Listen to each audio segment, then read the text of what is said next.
ओम श्री परमात्मने नमः। आप सभी के हृदय में विराजमान उस परम पिता परमात्मा को प्रणाम करता हूं। बंधुओं, इस वीडियो में हम जानेंगे कि जो सप्ताह के 7 वार हैं उनका क्रम कैसे निर्धारित किया गया और उनके नाम कैसे पड़े। रविवार के बाद ही सोमवार क्यों आता है और उसके बाद ही मंगलवार क्यों?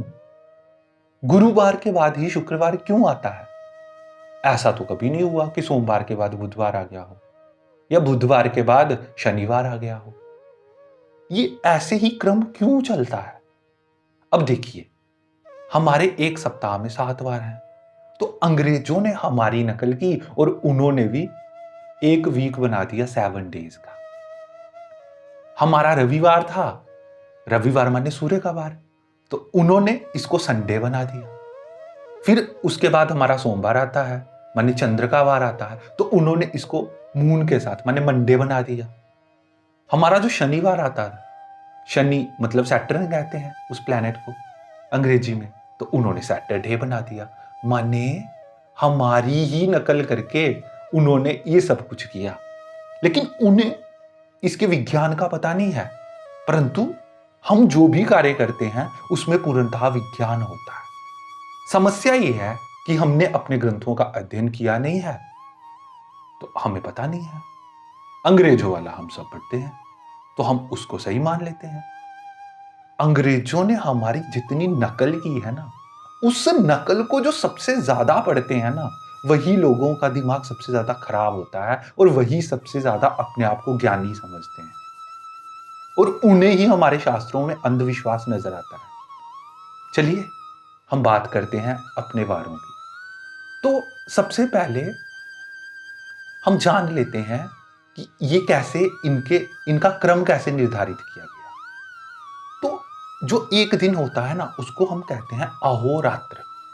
तो अहोरात्र में से हमने पहला अक्षर अ हटा देना है और अंतिम अक्षर त्र हटा देना है।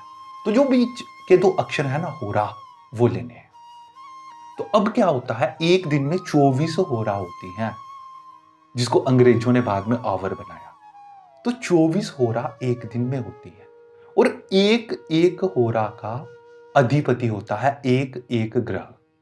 हमारे यहां पे 7 ग्रह हैं, वैसे तो 9 है, लेकिन राहु और केतु को हम उपग्रह मानते हैं, पूर्ण ग्रह नहीं मानते। तो 7 ग्रहों को हम पूर्ण ग्रह मानते हैं। तो वो जो 7 ग्रह हैं, उन 7 ग्रहों के नाम पर ही 7 वार पड़े हैं।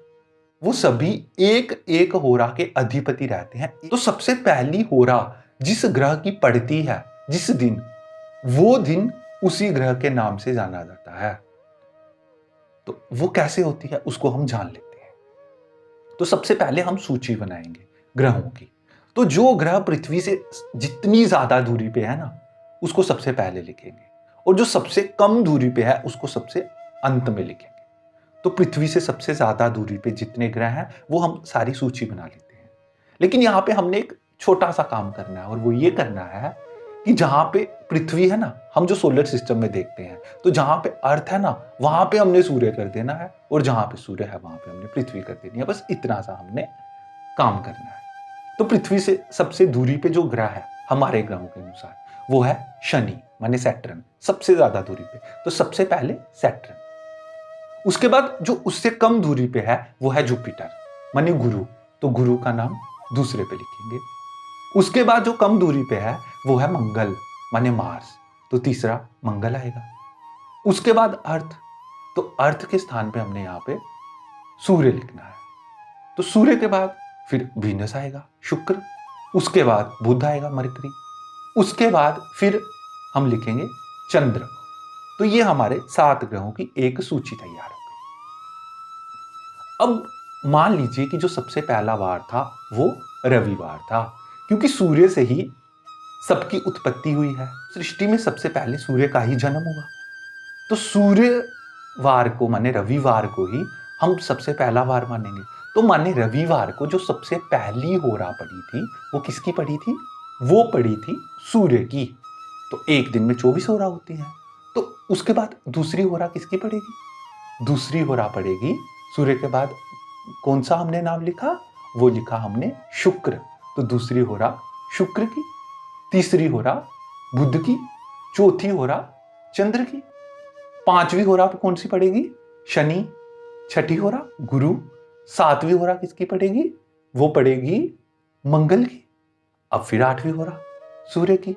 नवीं होरा शुक्र। 10वीं बुध और 11वीं फिर चंद्र। 12वीं शनि। 13वीं गुरु। 14वीं मंगल। 15वीं फिर हमारा सूर्य आएगा। 16वां शुक्र। 17वां बुध। 18वीं होरा चंद्र। 19वीं होरा किसकी पड़ेगी? शनि। 20वीं गुरु। 21वीं मंगल। 22वीं सूर्य। 23वीं होरा किसकी पड़ेगी? वो पड़ेगी शुक्र की। और 24वीं होरा बुध की। 24 होरा पूरी हो गई, मतलब दिन पूरा हो गया। अब अगले दिन की जो पहली होरा है वो पड़ेगी चंद्र की। तो माने जो अगला वार होगा वो कौन सा वार होगा? वो होगा चंद्रवार, माने सोमवार होगा, जिसको अंग्रेजों ने मंडे कह दिया। तो ये पूर्णतः वैज्ञानिक है ना। रविवार के बाद अगला वार कौन सा आएगा? मंडे, माने चंद्रवार, सोमवार। तो पहली होरा चंद्र की पड़ी, दूसरी होरा शनि की, तीसरी होरा गुरु की, चौथी मंगल, पांचवी सूर्य, छठी शुक्र, सातवीं बुध, आठवीं फिर से किसकी पड़ेगी? चंद्र की। नवीं शनि, 10वीं गुरु, 11वीं मंगल, 12वीं सूर्य, 13वीं शुक्र, 14वीं बुध और 15वीं फिर चंद्र। 16वीं शनि, 17वीं गुरु, 18वीं मंगल, 19वीं सूर्य, 20वीं शुक्र, 21वीं बुध, 22वीं चंद्र, 23वीं शनि, 24वीं गुरु। और फिर दिन पूरा हो गया तो अगले दिन की जो पहली होरा होगी वो किसकी पड़ेगी? मंगल की। तो सोमवार के बाद तीसरा वार कौन सा आएगा? मंगलवार।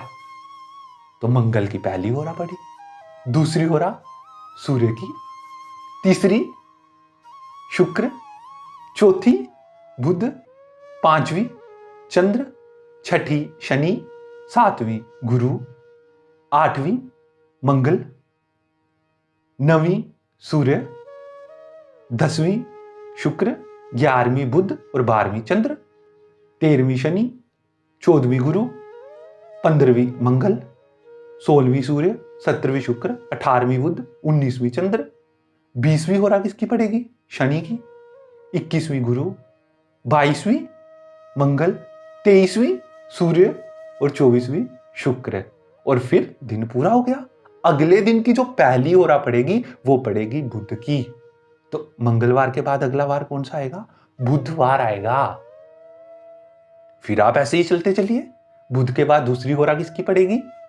दूसरी पड़ेगी चंद्र की, तीसरी शनि, चौथी गुरु, पांचवी मंगल, छठी सूर्य, सातवीं शुक्र, आठवीं बुध और नवीं चंद्र, 10वीं शनि, 11वीं गुरु, 12वीं मंगल, 13वीं सूर्य, 14वीं शुक्र, 15वीं बुध और 16वीं चंद्र, 17वीं शनि, 18वीं होरा पड़ेगी गुरु की, 19वीं मंगल की, 20वीं सूर्य, 21वीं शुक्र, 22वीं बुध, 23वीं चंद्र और 24वीं पड़ेगी शनि की। दिन पूरा हो गया। फिर अगले दिन की पहली होरा गुरु की। तो बुधवार के बाद जो अगला वार होगा वो गुरुवार होगा।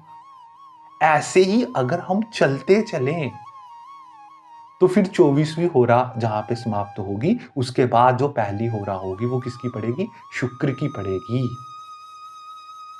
और उसके बाद फिर अगले दिन पहली होरा किसकी पड़ेगी? शनि की पड़ेगी। और अगले दिन फिर पहली होरा किसकी पड़ेगी? सूर्य की पड़ेगी। तो आप देखिए ये पूर्णतः वैज्ञानिक है कि कैसे हमारे 7 वारों का ये क्रम निर्धारित किया गया। अंग्रेजों के पास इसका उत्तर नहीं है, उन्होंने केवल नाम लिख दिए, हमारी नकल कर दी। हमारे ग्रंथों का सब चुरा के उन्होंने हमें ही पढ़ा दिया। और हम इतने बेवकूफ कि हमने अपने ग्रंथों को स्टडी नहीं किया, उनका सब कुछ पढ़ लिया। और उनका पढ़ने के बाद जब हम दिमाग से खोखले हो गए तो हम कहते हैं कि हमें बहुत नॉलेज है। अरे असली ज्ञान प्राप्त करना है तो हमारे शास्त्रों की शरण ग्रहण करनी पड़ेगी। तो चलिए, मैंने एक नववर्ष पे वीडियो बनाया था, यदि आपने नहीं देखा तो वो जरूर देखिए। और इस तरह और अनेक बातें मैं आपको बताता रहूंगा। यदि आपको इसमें कुछ समझ नहीं आया तो आप पूछ लीजिए। धन्यवाद।